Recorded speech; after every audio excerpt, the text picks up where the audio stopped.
Hai guys, kami dari kelompok 5. Sekarang kami sedang dalam perjalanan untuk observasi salah satu museum di Jogja, yaitu Museum Sono Budoyo. 1 hour earlier. Apa itu? Pisang. Sarapan ya? Kita mau ngapain, Feb? Kita mau observasi manajemen. Naik trans. Salah satu akses kendaraan yang bisa kita gunakan adalah Trans Jogja. Dari halte Vokasi, kalian bisa menaiki bis dengan nomor 3A dan turun di halte Malioboro 3. Setelah itu, kalian cukup berjalan kaki selama 5 menit untuk sampai tujuan. Nah, kami sudah sampai di Museum Sono Budoyo dan kebetulan hari ini adalah ulang tahun museum ini. Sebelum masuk, kita harus membeli tiket dulu ya. Dan jangan lupa untuk mengisi buku kunjungan.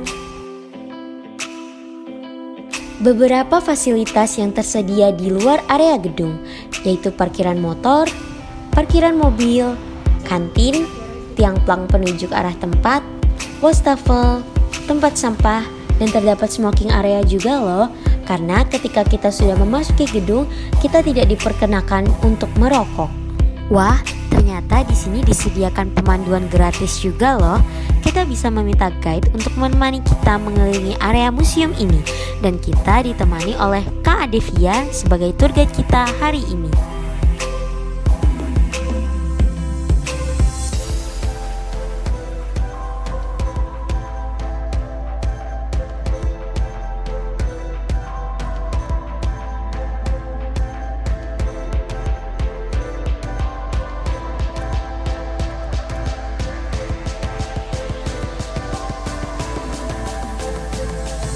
Selain pemanduan gratis, di sini tersedia layanan foto juga loh untuk para pengunjung yang ingin mengabadikan momen mereka dengan mengenakan pakaian lengkap adat Jawa. Berikut salah satu contoh fasilitas untuk penyandang disabilitas, yaitu akses jalan untuk bagi yang menggunakan kursi roda. Jadi sekarang kita berada di gedung lama yang diresmikan pada tahun 1935, dan sekarang kita akan moving ke gedung baru yang diresmikan pada tahun kemarin bulan September. Sekarang kita akan beralih kepada museum dengan gedung baru.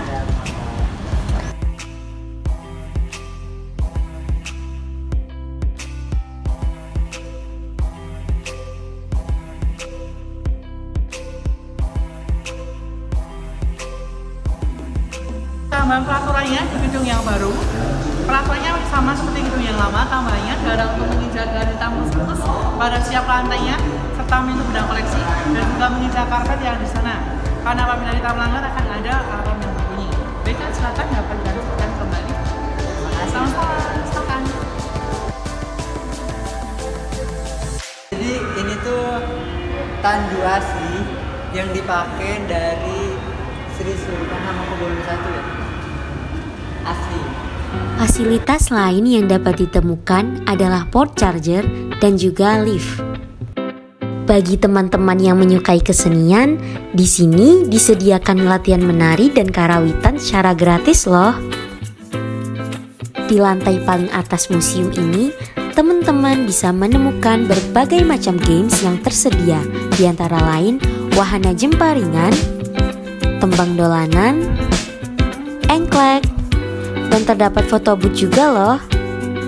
Menuju pintu keluar, kalian akan menemukan ruang auditorium 1 dan 2, toilet, musola, dan juga museum medical center.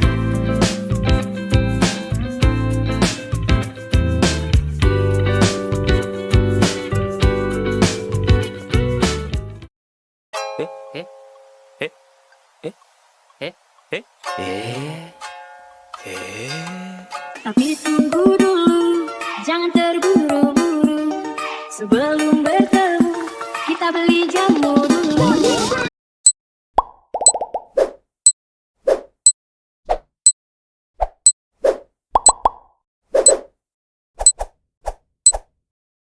Selamat pagi dengan Pak. Nama saya Ridho, saya staf di Museum Sono Budoyo dengan jabatan sebagai pemandu museum. Kami dari kami mahasiswa dari D4 Bisnis Perjalanan Wisata UGM. Pada pagi hari ini kami akan mewawancarai Pak Rido sebagai narasumber kami untuk tugas ujian akhir semester mata kuliah manajemen pariwisata. Nah Pak, mungkin sebelumnya bisa menjelaskan sejarah awal mula Museum Sosial Budaya ini? Baik, jadi Museum Sosial Budaya itu merupakan sebuah lembaga. Dulu awalnya sebuah lembaga yang namanya adalah Java Institute.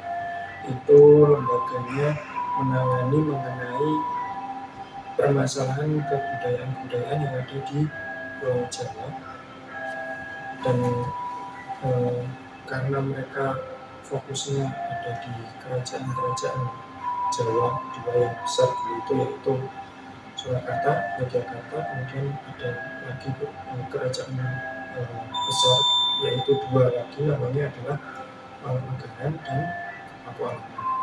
Nah, meskipun namanya adalah menangani berbagai hal-hal mengenai kebudayaan Jawa, tetapi mereka bertugasnya di seluruh Pulau Jawa, mulai dari yang sekarang disebut sebagai Banten sampai ujung timur Banyuwangi, itu mereka sudah segitu itu untuk tugasnya. Kemudian melaksanakan kongres. Dalam suatu kongres tersebut diputuskan bahwa kita harus mendirikan sebuah museum, dan akhirnya diputuskanlah bahwa lokasi berdirinya itu di Museum Sosial Budaya Unit 1. Lokasinya di situ yang merupakan tanah hibah dari Sri Sultan Hamengkubuwono ke-8. Kemudian berkembang sampai akhirnya Museum Sosial Budaya Unit 1 kemudian dibagi. Jadi yang di alun-alun utara itu fokus untuk melayani kegiatan kunjungan wisata, sementara Museum Sosial Budaya Unit 2 di sini di Wijilan itu untuk kegiatan-kegiatan administrasi, kemudian konservasi koleksi, lalu juga persiapan untuk pameran temporer, karena kami ada ruang preparasi di sana di sebelah timur. Lalu juga ada akses untuk melihat koleksi naskah-naskah kuno milik Museum Sosial Budaya. Seperti itu.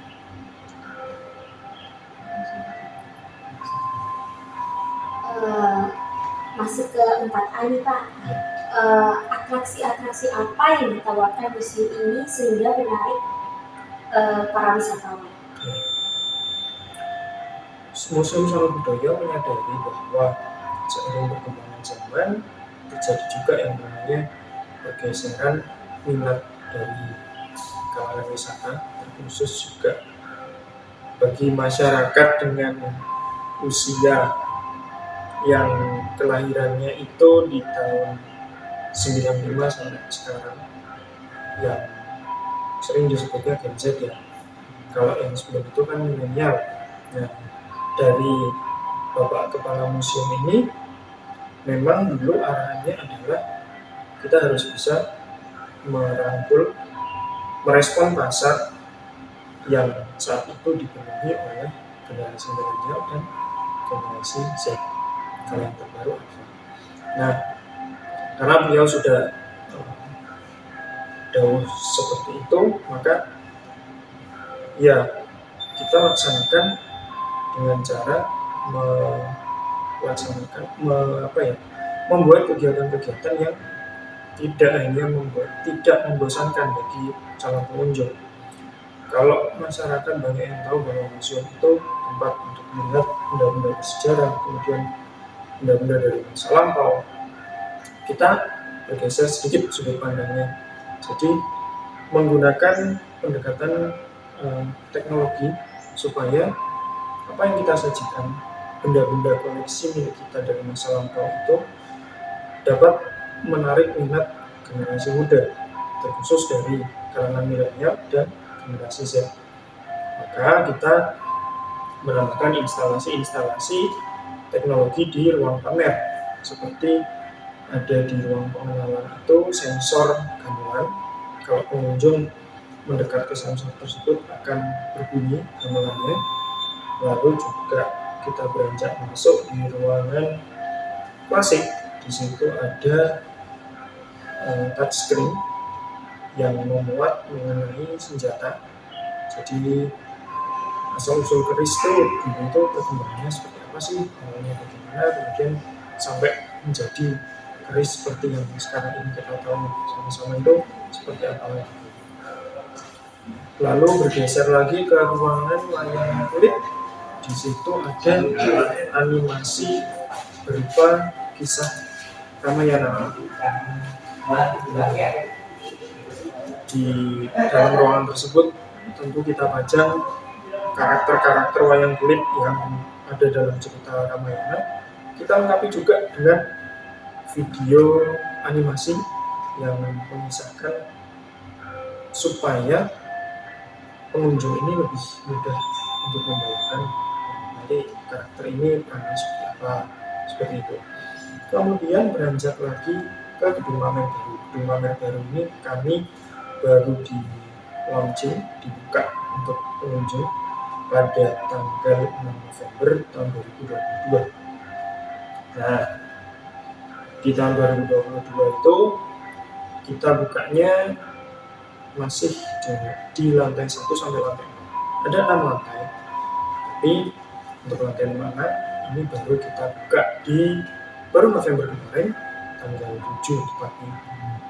Kita launching bersamaan dengan pembukaan pameran temporer Max 2023. Kalau pameran temporernya itu ada di gedung pamer temporer Museum Seni Budaya Unit 1 di sisi selatannya Cafe 0 km. Di situ itu. Kalau untuk daya tarik selain ruang pamer, kami ada perpustakaan untuk pengunjung bisa bikin member di sana. Kemudian kami juga ada atraksi pendukung koleksi museum terdiri atas wayang kulit, wayang orang, dan wayang topeng Panji. Lalu ada satu lagi namanya adalah bioskop Seni Budaya. Untuk bioskop Seni Budaya diputar filmnya itu, film-film dokumenter karya sinias-sinias dari Yogyakarta dan film-film dokumenter produksi dari Dinas Kebudayaan DIY mulai jam 4 sore hari Selasa sampai hari Minggu. Pemutaran terakhir ada di pukul 8 malam di 20.00. Dalam satu harinya dilaksanakan 4 kali pemutaran film. 16.00, 17.00, 19.00 dan 20 WIB. Kalau untuk yang di Gedung Pendopo Timur, wayang kulit itu setiap Selasa 20.00 sampai 21.30. Wayang orang itu hari Rabu dan Kamis pukul 20.00 sampai 21.15. Wayang topeng Panji hari Jumat sampai hari Minggu pukul 20 sampai 21.15.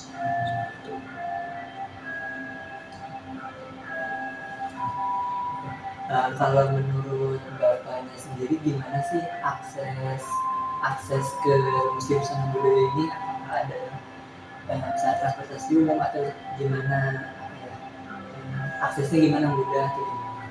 Kalau untuk akses ke Museum Seni Budaya itu mudah karena di data digital Google Maps itu sudah tercantum.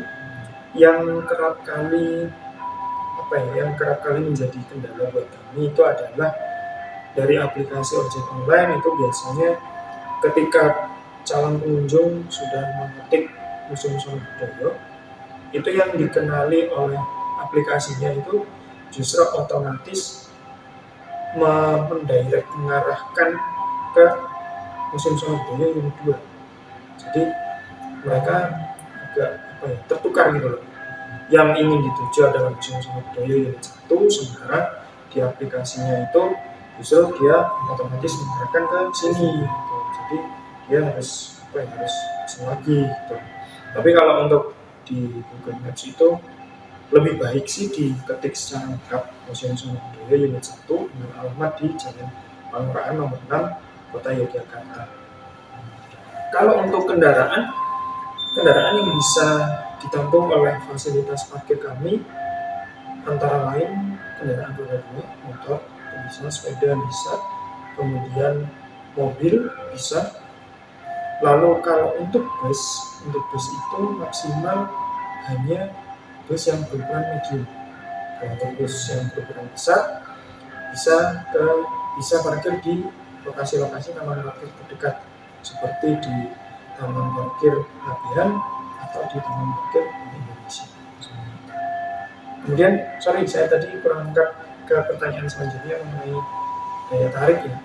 Untuk Museum Sono Budoyo ada 2 lagi, yaitu aktivitas membatik dan latihan menari serta karawitan. Untuk atraksi membatik ini bisa diakses oleh pengunjung dengan menunjukkan tiket museum di hari tersebut, di hari H. Itu dijadwalkan di jam 8 pagi sampai jam 4 sore. Tetapi kalau untuk yang atraksi menari dan karawitan itu hanya di hari Sabtu. Hari Sabtu dari pagi jam 9 sampai jam 15. Bagaimana dengan fasilitas yang terdapat di museum ini? Kalau untuk Museum Sono Budoyo di unit 1 itu, ketika pengunjung membeli tiket sudah include dengan jasa pemandu, jadi tidak perlu membayar lagi. Pun demikian, kami tidak langsung memaksa menemani pengunjung itu dengan pemandu. Tetap kami tawarkan sekalian dengan informasi bahwa apa saja hal yang boleh dan tidak boleh dilakukan ketika pengunjung masuk ke ruang pamer. Kami tawarkan apakah berkenan untuk didampingi pengunjung atau tidak. Lalu juga saya tadi ada satu lagi informasi mengenai kalau pengunjung berminat melakukan foto di sekitar Museum Sono Budoyo, kami sudah bekerja sama dengan komunitas, namanya komunitas Memori Sono Budoyo.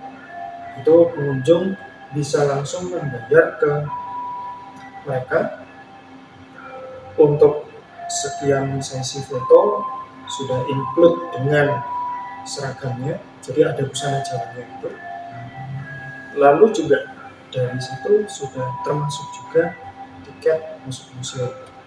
Supaya memudahkan untuk mengidentifikasi, maka biasanya kami sarankan kepada pengunjung untuk menyelesaikan dulu sesi fotonya, kemudian melepas busana Jawanya, kemudian berganti ke busana mereka yang sebelum pakai busana Jawa tadi, lalu bisa masuk ke museum, masuk ke ruang pamer.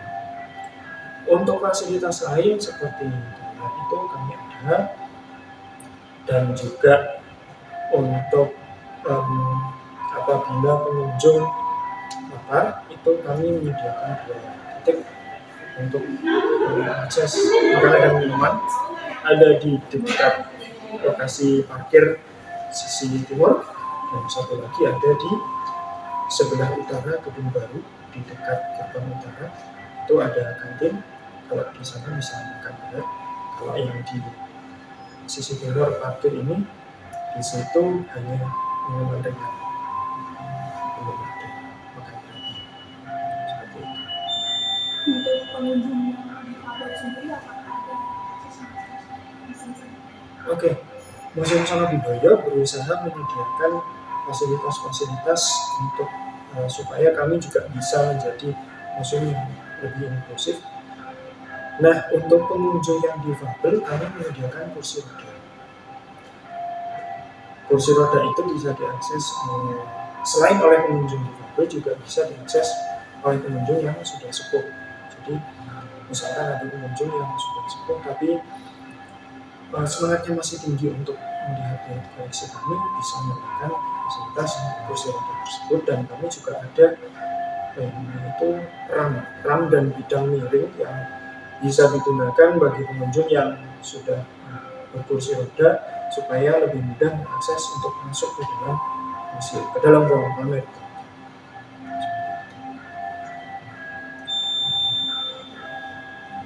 Untuk kerjasama dengan stakeholder terkait, apakah Museum Sono Budaya bekerja sama dengan dinas pariwisata setempat? Ya, untuk lingkup daerah istimewa Yogyakarta kami menjalin kerjasama dengan dinas pariwisata karena itu juga menjadi salah satu dari pariwisata. Kemudian juga dengan Kominfo karena kami pernah memasang materi iklan berupa video di Videotron yang dimiliki oleh Kominfo, tersebar di 3 lokasi, di kantor yang di Brigjen Katamso di sepanjang itu Yogyakarta itu jalan Katamso ya itu ya. Pokoknya di kantor situ itu, kemudian satu lagi di DPAD, lalu yang terakhir adalah di Yogyakarta International Airport. Nah, kalau untuk dinas pariwisata biasanya kita join dengan Instagram mereka apabila kami ada acara di bulan-bulan tertentu, kami informasikan bahwa ada agenda wisata ini loh di Museum Sono Budaya. Dan satu lagi karena Sono Budaya merupakan UPT dari Dinas Kebudayaan, tentu saja kami selalu mengupdate informasi di setiap bulannya itu Sono Budaya punya agenda apa nih terkait dinas induk kami di Dinas Kebudayaan DIY. Lalu kalau untuk keluar daerah, keluar DIY, kami menjalin kerjasama dalam bentuk keikutsertaan pameran yang dilaksanakan di tingkat regional maupun di tingkat nasional. Kita itu kalau agenda rutin biasanya ada pameran nasional senjata tradisional, itu lingkupnya nasional, kemudian pameran nasional kain tradisional Nusantara, satu lagi adalah pameran nasional alat musik tradisional Nusantara. Seperti itu. Jadi 3 agenda itu biasanya rutin dilaksanakan dalam 1 tahun dan Museum Sono Budaya ikut berpartisipasi dalam agenda pameran tersebut. Untuk pengunjung biasanya mungkin apakah ada perbedaan signifikan ketika weekend dan weekday untuk jumlah pengunjungnya? Ya, untuk jumlah pengunjung sangat terlihat perbedaannya antara weekdays dengan weekend, terutama kalau nanti weekendnya itu sudah mendekati libur sekolah dan libur akhir tahun. Dan juga biasanya yang peak seasonnya itu di libur lebaran. Dan juga kalau ada hari-hari kejepit itu biasanya kan long weekend itu biasanya pengunjung banyak ke Sono Budaya. Atau juga masa-masa orientasi sekolah. Itu siswa-siswa banyak yang diarahkan ke Museum Sono Budaya oleh gurunya untuk mengisi periode orientasi sekolah tersebut. Untuk kapasitas pengunjungnya itu sendiri apakah gimana, terus kalau misalnya kepenuhan terus gimana cara mengelola si para wisatawan yang tersebut? Baik, untuk kapasitas maksimal itu saya rasa dalam 1 hari ya, ini dalam 1 hari itu kalau 1000 itu kita masih bisa. Dan strateginya apabila terjadi penumpukan pengunjung itu kita pecah dengan cara satu rombongan dibawa berkeliling ke ruang pamer tetap dulu, kemudian rombongan yang lain kita arahkan untuk ke gedung pamer baru. Jadi kita pecah di 2 lokasi, dan kebetulan juga karena di bulan November sampai Desember ini kami melaksanakan pameran temporer, maka ada tambahan 1 tempat lagi untuk bisa memecah jumlah pengunjung yang datangnya berbarengan gitu. Dan itu tidak mungkin kalau kita memberlakukan SOP standar berupa harus masuk ke ruang tamu tetap dulu, kemudian ke gedung baru. Kalau seperti itu pengunjungnya akan kasihan karena mereka harus menunggu lama di luar. Jadi strateginya adalah dengan memecah lokasi untuk pengunjung. Karena 10.000 itu harga tiket kami 10.000 untuk orang dewasa, 5.000 untuk anak-anak, dan 20.000 untuk wisatawan mancanegara. Itu sudah all in, termasuk ke pemandu, dan juga bisa mengakses yang saya sebutkan tadi, bisa mengakses gedung bangun tetap, gedung baru, dan gedung kamar temporer. Lalu juga bisa digunakan untuk mengakses aktivitas membatik dan latihan menari serta karawitan di hari Sabtu. Kalau untuk atraksi yang di malam hari itu beda lagi, ada tiket tersendiri. Untuk wisatawan lokal per orangnya 20.000, kalau untuk wisatawan mancanegara per orangnya 50.000. Gitu. Untuk manajemen pengunjungnya sendiri seperti pemandu wisata atau tukang parkirnya itu apakah dari pihak museum sama juga atau dari pihak eksternal juga magang?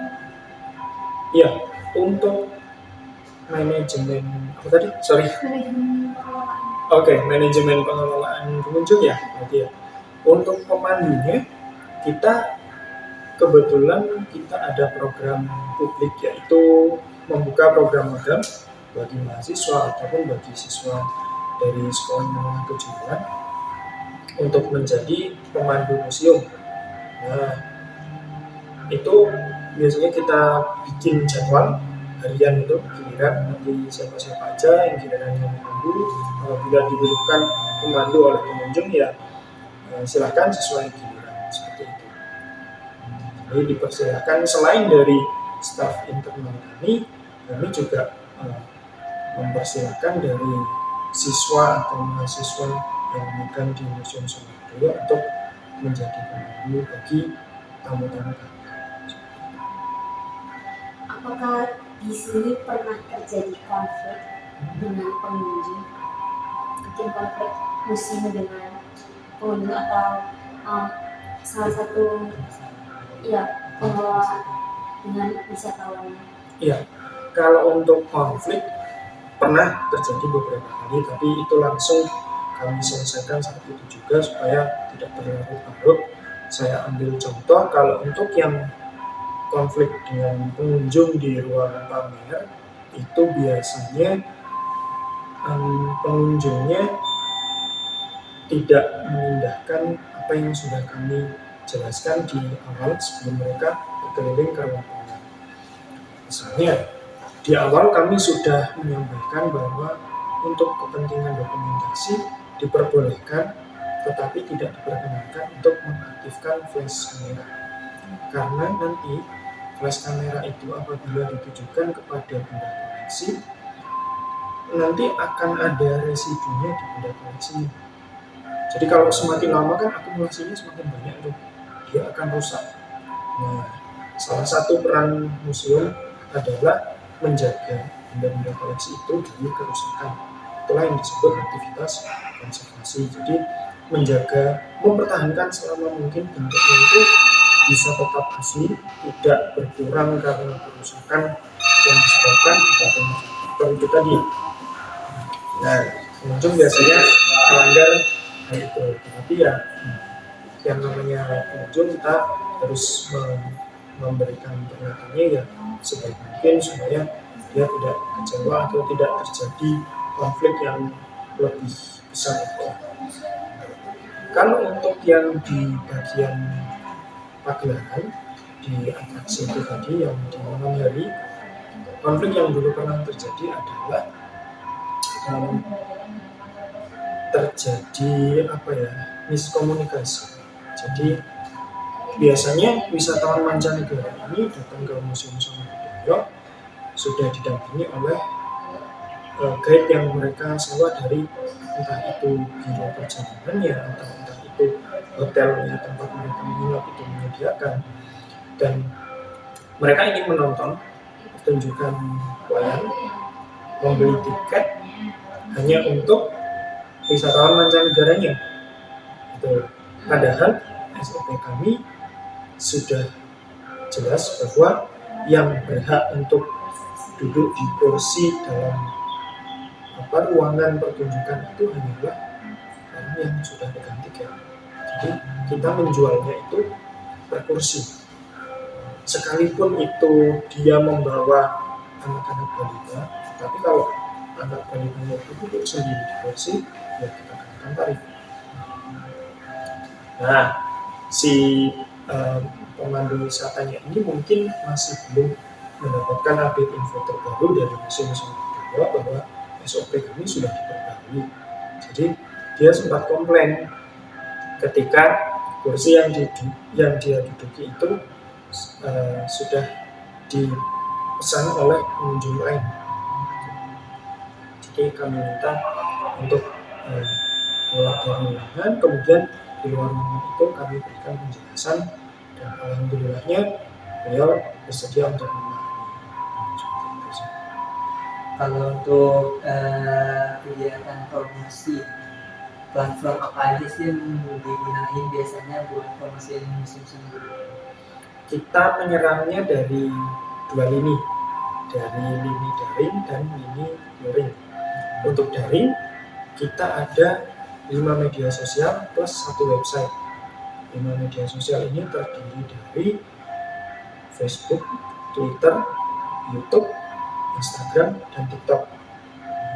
Untuk website, ini sifatnya lebih umum dan ada juga kegiatan berupa penulisan artikel. Ini kami mempersilahkan kepada masyarakat untuk mengirimkan tulisannya sesuai dengan tema yang sudah kami tentukan untuk setiap bulan. Kalau untuk luring, kita memasang iklan di bis Trans Jogja. Jadi teman-teman pernah lihat ada beberapa bis Trans Jogja yang kami tempel stiker berupa kegiatan yang ada di Museum Sono Budoyo. Selain di bis Trans Jogja, kita juga memasang di Videotron yang tadi saya sampaikan di awal. Videotronnya milik Kominfo DIY. Lalu juga ada edukasi komunitas. Kalau edukasi komunitas itu masuknya ke daring, dan ada lagi berupa seminar-seminar yang itu diselenggarakan secara hybrid. Jadi ada peserta yang datang ke lokasi, kemudian ada juga peserta yang mengikuti seminar tersebut dari medsos kami, biasanya live Instagram, kemudian di-live-kan di YouTube juga, atau ada juga di Zoom.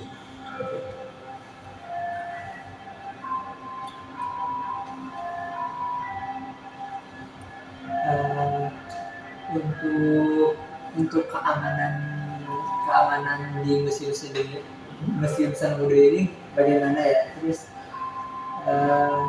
cara kerja keamanannya itu gimana? Terus apa ada konflik juga nggak terkait keamanan?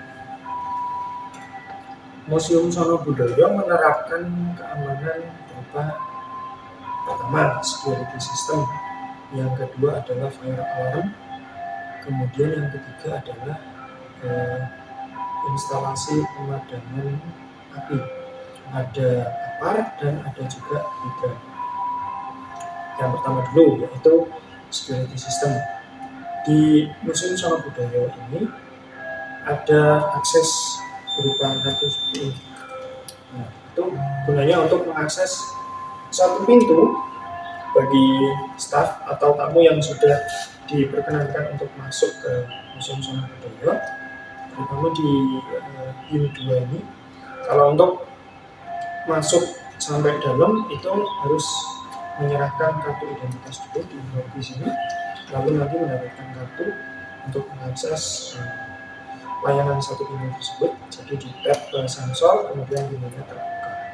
Karena di dalam ini di sisi kanan dan sisi barat dan sisi timur itu ada ruang penyimpanan koleksi supaya tidak terjadi gangguan.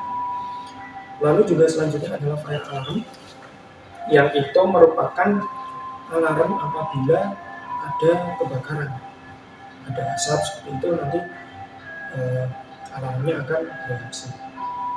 Lalu ada juga kapal dan hidran, itu apabila terjadi kebakaran yang mana sangat tidak kami inginkan, bisa digunakan untuk memadamkan api tersebut.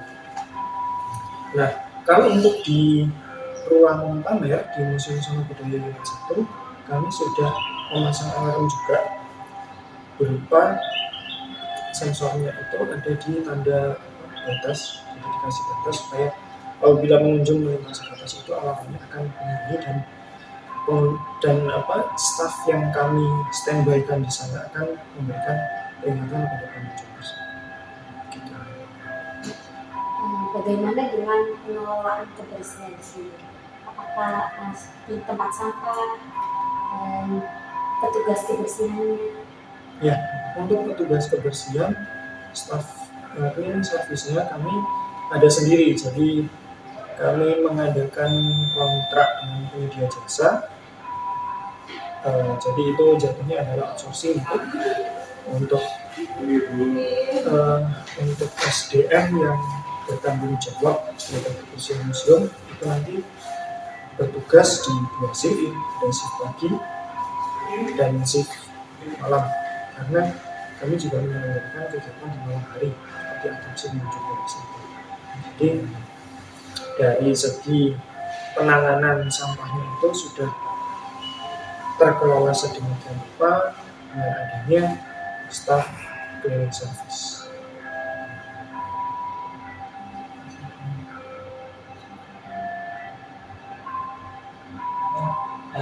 Untuk terkait survei pengunjung, kan biasanya di Museum Budaya itu kan ada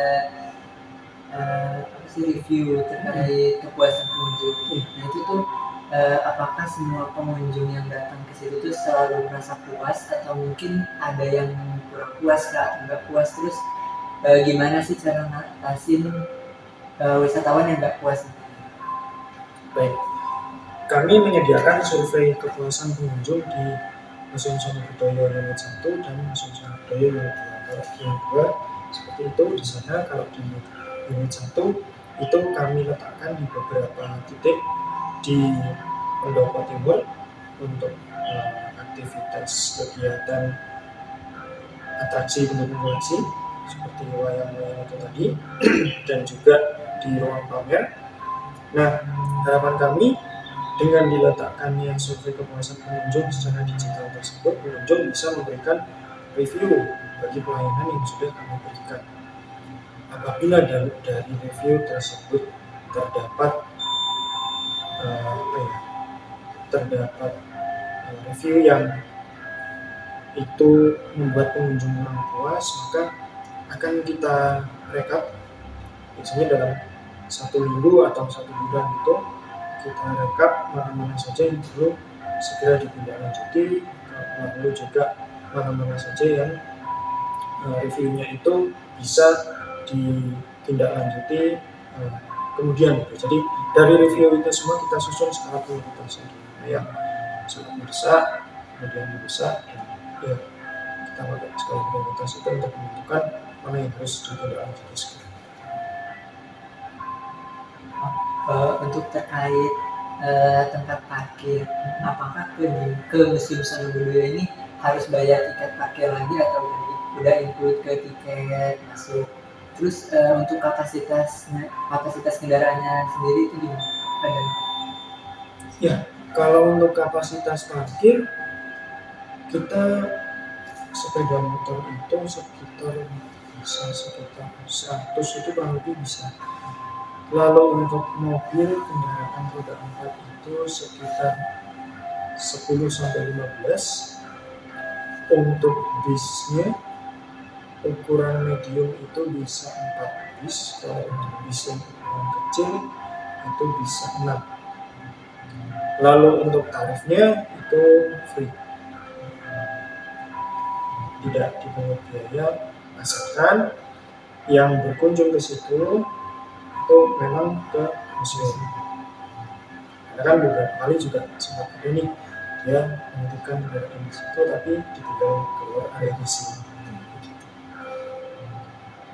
Untuk tour guide, bagaimana sistem kerjanya tour guide? Apakah ada bentuk shift pergantian jam kerja, dan mungkin bisa dijelaskan? Baik, untuk pemandu atau tour guide kita menyediakan jasa pemandu itu seperti yang tadi saya bilang sudah include dengan tiket. Nah, jam kerjanya seperti apa? Mereka kita bagi dalam 2 shift. Karena Sona Budaya ini buka dari pagi sampai malam, maka shift pertama itu dari 7.30 sampai 13.30.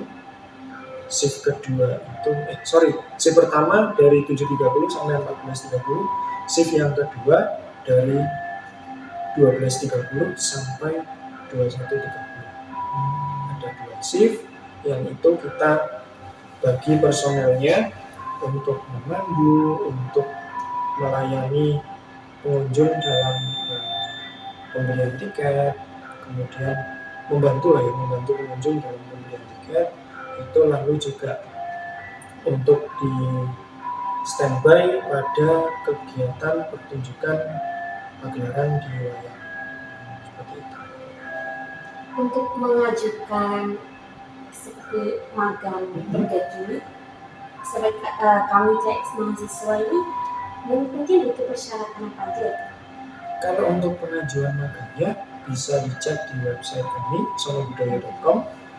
Di bagian menu layanan kemudian ada layanan prosedur magang, itu diklik aja. Jadi saya spill secara ringkasnya, teman-teman bisa melakukan survei dulu apakah kuotanya masih tersedia atau tidak. Kalau tersedia bisa mengajukan surat permohonan, ditujukan kepada Kepala Museum Sona Budaya, dikirimnya ke sini. Kalau yang hard file, kalau yang soft file itu bisa di-scan aja dikirimkan ke email sonabudaya@gmail.com. Lalu nanti kami respon, kami tindak lanjuti, paling lambat itu 3 hari kerja. Nah, yang biasanya perlu teman-teman waspadai adalah kalau mengirimkan surat permohonan magangnya itu mepet dengan kalian mau melaksanakan magang. Jadi misal